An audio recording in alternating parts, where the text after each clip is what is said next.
Hello students, video शुरू करने से पहले प्लीज चैनल को लाइक, शेयर और सब्सक्राइब जरूर करें। एक इम्पॉर्टेंट इन्फॉर्मेशन, अगर आपको इस वीडियो के नोट्स चाहिए तो डिस्क्रिप्शन बॉक्स में दिया गया डाउनलोड लिंक चेक करें।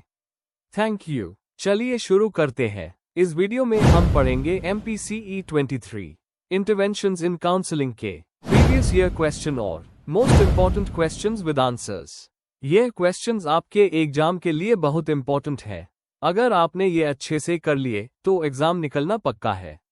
Let's begin. Question 9, describe the types of outcome studies in counselling research. Question explanation. इस क्वेश्चन में हमें ये बताना है कि काउंसलिंग रिसर्च में आउटकम स्टडीज क्या होती है और उनके कितने टाइप्स होते हैं। हमें ये एक्सप्लेन करना है कि काउंसलिंग के रिजल्ट्स को कैसे मेजर किया जाता है, जैसे क्वांटिटेटिव, क्वालिटेटिव, प्रोसेस आउटकम और क्लाइंट सेटिस्फैक्शन स्टडीज के जरिए। आंसर। इंट्रोडक्शन। काउंसलिंग के आउटकम स्टडीज का मेन पर्पस ये होता है कि हम जान सके काउंसलिंग कितनी इफेक्टिव है। इन स्टडीज के थ्रू काउंसलर ये समझते हैं कि क्लाइंट के बिहेवियर, थिंकिंग और फीलिंग्स में क्या बदलाव आया है। यह रिसर्च काउंसलिंग के इम्पैक्ट को मेजर करने के लिए साइंटिफिक मेथड्स का यूज करती है। इससे काउंसलिंग प्रोफेशन में अकाउंटेबिलिटी और क्वालिटी दोनों मेंटेन होती है। Main body. 1. Meaning of outcome studies. Outcome studies and research investigations को कहते हैं जिनके थ्रू काउंसलिंग के रिजल्ट्स को ऑब्जेक्टिवली मेजर किया जाता है। इससे ये पता चलता है कि काउंसलिंग के बाद क्लाइंट के इमोशंस, स्ट्रेस लेवल या कोपिंग स्किल्स में क्या इंप्रूवमेंट आई है। यह स्टडीज काउंसलिंग मेथड्स को साइंटिफिकली प्रूव करती है और काउंसलर्स को अपनी अप्रोच इंप्रूव करने में हेल्प करती है। 2. Types of outcome studies. A. Quantitative outcome studies. इस टाइप में डाटा नंबर्स के फॉर्म में कलेक्ट किया जाता है, जैसे स्केल्स, क्वेश्चनेयर्स और टेस्ट्स। प्री टेस्ट और पोस्ट टेस्ट स्कोर्स कंपेयर करके थेरेपी के इम्पैक्ट को मेजर किया जाता है, जैसे डिप्रेशन इन्वेंटरी या एंजाइटी स्केल के स्कोर्स देखकर इंप्रूवमेंट चेक किया जाता है। एग्जाम्पल, CBT के बाद डिप्रेशन के सिम्टम्स कितने कम हुए, इसका क्वांटिटेटिव स्टडी से एनालिसिस किया जाता है। बी. Qualitative outcome studies. इसमें फोकस होता है क्लाइंट के पर्सनल एक्सपीरियंस पर, ना कि नंबर्स पर। इंटरव्यूज, केस स्टडीज और ऑब्जर्वेशंस के थ्रू क्लाइंट के इमोशंस और ग्रोथ को समझा जाता है। ये स्टडीज बताती हैं कि काउंसलिंग ने क्लाइंट के अंदर इमोशनल या सेल्फ अवेयरनेस लेवल पर क्या बदलाव लाया। एग्जाम्पल, ह्यूमनिस्टिक थेरेपी के बाद क्लाइंट अपने आप को कैसे समझने लगा, यह क्वालिटेटिव स्टडी का पार्ट होता है। सी. Process outcome studies. इसमें देखा जाता है कि कैसे और क्यों किसी थेरेपी का प्रोसेस सक्सेसफुल आउटकम लाता है।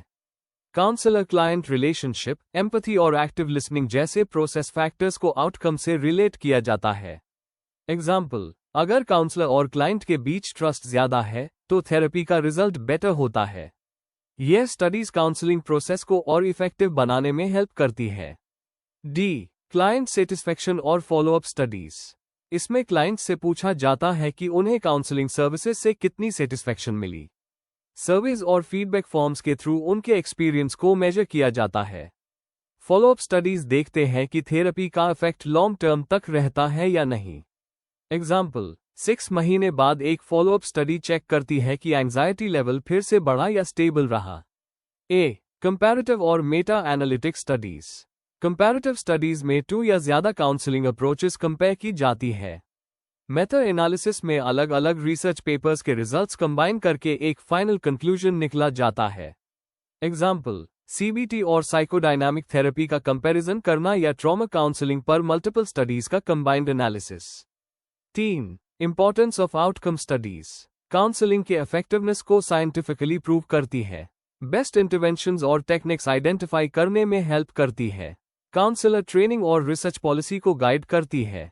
क्लाइंट्स और इंस्टीट्यूशंस के लिए अकाउंटेबिलिटी इंश्योर करती है। काउंसलिंग प्रोफेशन में इंप्रूवमेंट और इनोवेशन लाती है। कंक्लूजन, आउटकम स्टडीज काउंसलिंग के इफेक्टिवनेस को मेजर करने का सबसे इंपॉर्टेंट टूल है। इनसे हमें ये समझ आता है कि कौन सी थेरेपी किस क्लाइंट के लिए बेस्ट काम करती है। क्वांटिटेटिव और क्वालिटेटिव दोनों अप्रोच मिलकर काउंसलिंग को एक स्ट्रांग, एथिकल और एविडेंस बेस्ड प्रोफेशन बनाते हैं। If you need the notes of this video, there's a download link in the description box. Be sure to check it out. Thank you. Question 10. Functional enuresis, encopresis.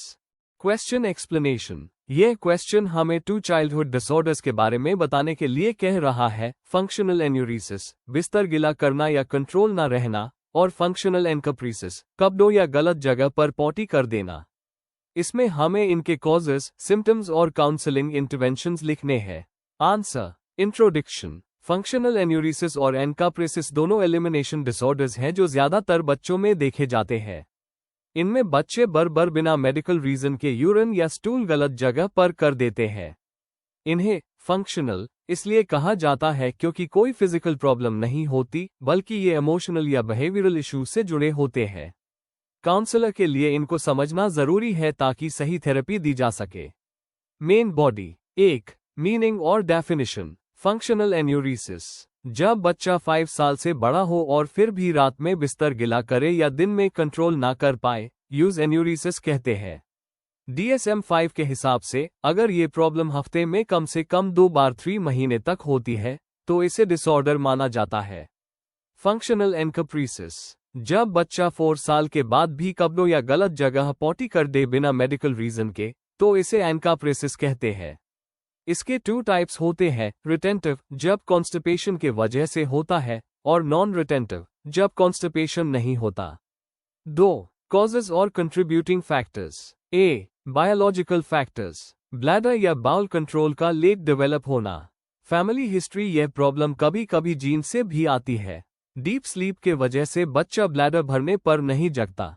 B. Psychological factors, stressful situations जैसे नया भाई बहन का जन्म, school pressure या family conflicts. Toilet training का inconsistent होना, कभी डांटना, कभी इग्नोर करना। इमोशनल इनसिक्योरिटी और एंजाइटी भी रीजन बन सकते हैं। सी. एनवायरमेंटल और फैमिली फैक्टर्स, टॉयलेट के लिए प्राइवेसी ना मिलना या पुअर हाइजीन हैबिट्स। बहुत ज्यादा स्ट्रिक्ट या बिल्कुल ही फ्री टॉयलेट ट्रेनिंग। एनकप्रीसिस में कॉन्स्टिपेशन और पॉटी रोकने की आदत से प्रॉब्लम बढ़ती है। 3. सिम्टम्स और डायग्नोसिस। एन्यूरिसिस, रात में बेडवेटिंग, एम्बैरेसमेंट, गिल्ट और लो कॉन्फिडेंस। एनकप्रीसिस, कपड़ों में पॉटी लग जाना, स्मेल, कॉन्स्टिपेशन के साइनस और शाइनस। डायग्नोसिस के लिए doctor medical reasons rule out करता है और काउंसलर इमोशनल कॉजेज एसेस करता है। 4. काउंसलिंग और therapeutic interventions. A. Behavioural techniques, bell and pad technique, moisture आते ही अलार्म बजता है जिससे बच्चा उठकर वॉशरूम जाता है। रिवॉर्ड सिस्टम, हर सक्सेसफुल ड्राई नाइट के लिए एप्रिशिएशन और reward. Scheduled toilet time, fixed time पर टॉयलेट जाने की आदत बनाना।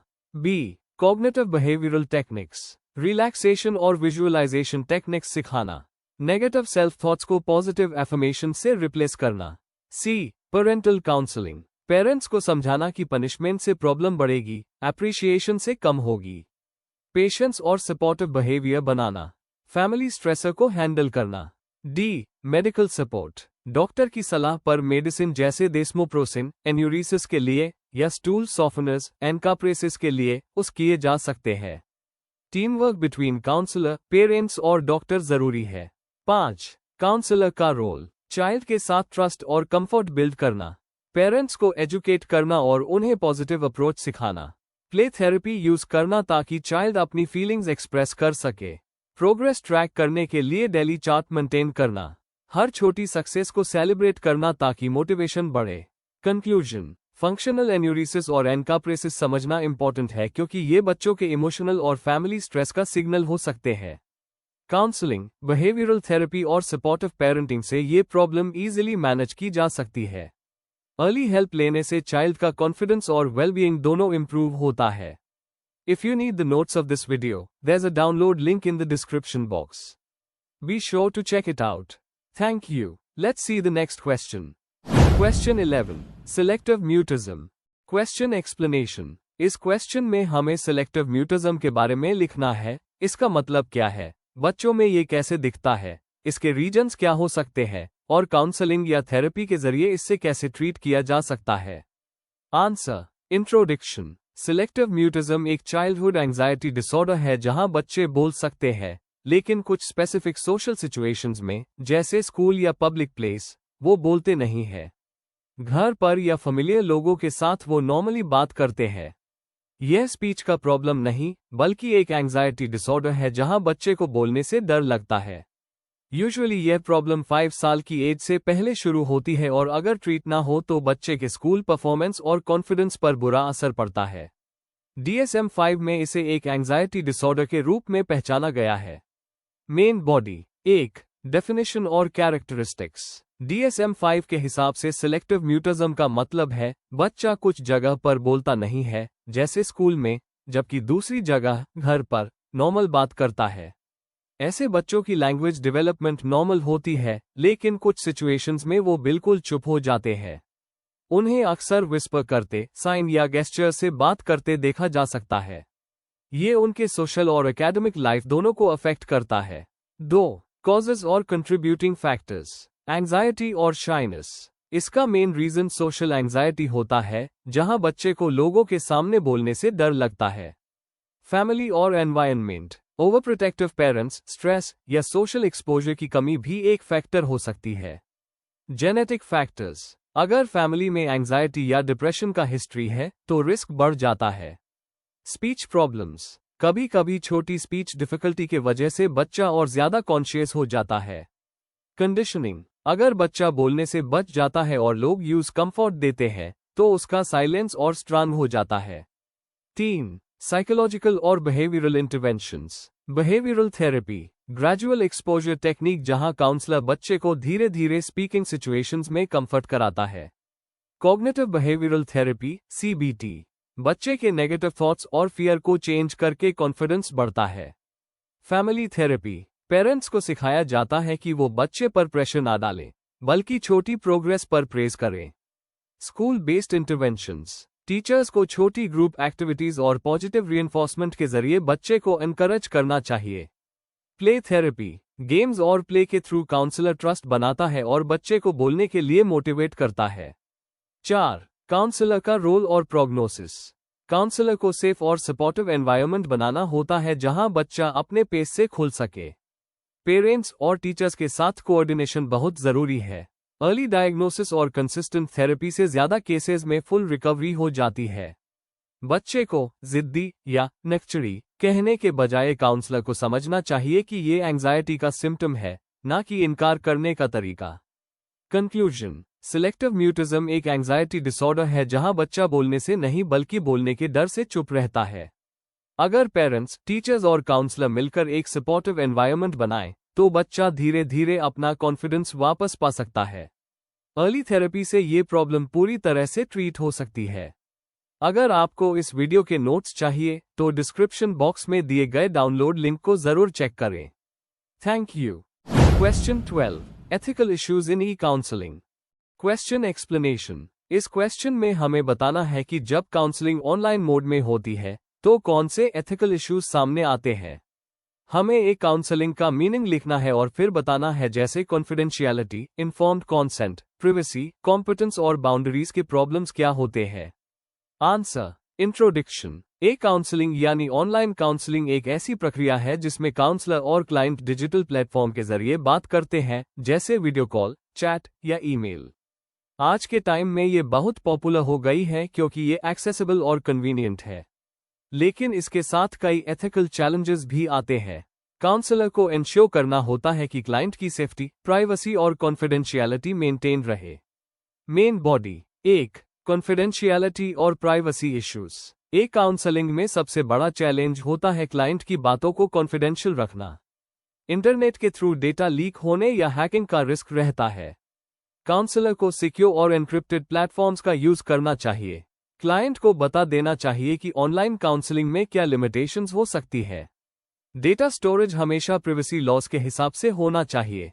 एग्जाम्पल, अगर counsellor unsecured video app use करे तो क्लाइंट की पर्सनल बातें लीक हो सकती है, जो अनएथिकल है। 2 इन्फॉर्म्ड कंसेंट और client awareness. Online counselling start करने से पहले क्लाइंट से इन्फॉर्म्ड कंसेंट लेना जरूरी है। काउंसलर को एक रिटन कंसेंट देना चाहिए जिसमें प्रोसेस, रिस्क और इमरजेंसी प्रोटोकॉल्स लिखे हो। क्लाइंट को क्लियरली समझा देना चाहिए कि कभी कभी टेक्निकल प्रॉब्लम आ सकती है। कंसेंट बिना प्रेशर के वॉलंटरी होना चाहिए। एग्जाम्पल, काउंसलर पहले ही क्लाइंट को बता दे कि इंटरनेट इशू आने पर सेशन रुक सकता है। 3 कॉम्पिटेंस और प्रोफेशनल बाउंड्रीज। काउंसलर को सिर्फ थेरेपी में ही नहीं, टेक्नोलॉजी यूज करने में भी कॉम्पिटेंट होना चाहिए। अगर काउंसलर को टेक्निकल नॉलेज कम है तो कम्युनिकेशन वीक हो सकता है। काउंसलर को अपने क्लाइंट से पर्सनल सोशल मीडिया पे कांटेक्ट नहीं रखना चाहिए। प्रोफेशनल एथिक्स जैसे APA और ACA कोड्स डिजिटल प्रोफेशनलिज्म पे जोर देते हैं। एग्जाम्पल, अगर काउंसलर क्लाइंट को सोशल मीडिया पे ऐड कर लेता है तो प्रोफेशनल बाउंड्रीज ब्रेक हो जाती है। 4. कल्चरल, लीगल और एक्सेसिबिलिटी फैक्टर्स। ऑनलाइन काउंसलिंग में काउंसलर और क्लाइंट अलग कंट्रीज के हो सकते हैं, जिससे कल्चरल और लीगल इश्यूज आते हैं। काउंसलर को दोनों देशों के लीगल रूल समझने चाहिए। कल्चरली सेंसिटिव रहना बहुत जरूरी है। एक्सेसिबिलिटी का भी ध्यान रखा जाए ताकि हर क्लाइंट बेनिफिट ले सके। एग्जाम्पल, इंडिया का काउंसलर अगर USA के क्लाइंट को काउंसिल करे तो दोनों कंट्रीज के प्रिवेसी लॉज फॉलो करने होंगे। 5. इमरजेंसी और क्राइसिस मैनेजमेंट। ऑनलाइन काउंसलिंग में सुसाइड या वायलेंस जैसे क्राइसिस हैंडल करना मुश्किल होता है। काउंसलर के पास इमरजेंसी प्रोटोकॉल और लोकल हेल्पलाइन नंबर्स होने चाहिए। क्लाइंट को पहले ही बता देना चाहिए कि इमरजेंसी में ऑनलाइन हेल्प लिमिटेड होती है। जरूरत पड़े तो काउंसलर क्लाइंट को लोकल रिसोर्सेज से कनेक्ट करे। एग्जाम्पल, अगर क्लाइंट ऑनलाइन सेशन में सुसाइडल थॉट्स बताता है तो काउंसलर को इमीडिएटली हेल्प अरेंज करनी चाहिए। कंक्लूजन, काउंसलिंग ने थेरेपी को डिजिटल दुनिया में आगे बढ़ाया है, लेकिन साथ ही कई एथिकल चैलेंजेस भी लाए हैं। कॉन्फिडेंशियलिटी, कंसेंट, कॉम्पिटेंस और क्राइसिस मैनेजमेंट जैसे इश्यूज को समझकर हाई इफेक्टिव काउंसलिंग पॉसिबल है। काउंसलर को एथिकल कोड्स फॉलो करते हुए प्रोफेशनल ऑनेस्टी मेंटेन करनी चाहिए। इसी से क्लाइंट का ट्रस्ट और थेरेपी दोनों सेफ रहेंगे। Before we end, please like, share and subscribe the channel for more such study materials and one important information, अगर आपको नोट्स चाहिए तो डिस्क्रिप्शन बॉक्स में डाउनलोड लिंक दिया हुआ है, जरूर चेक करें। Thank you.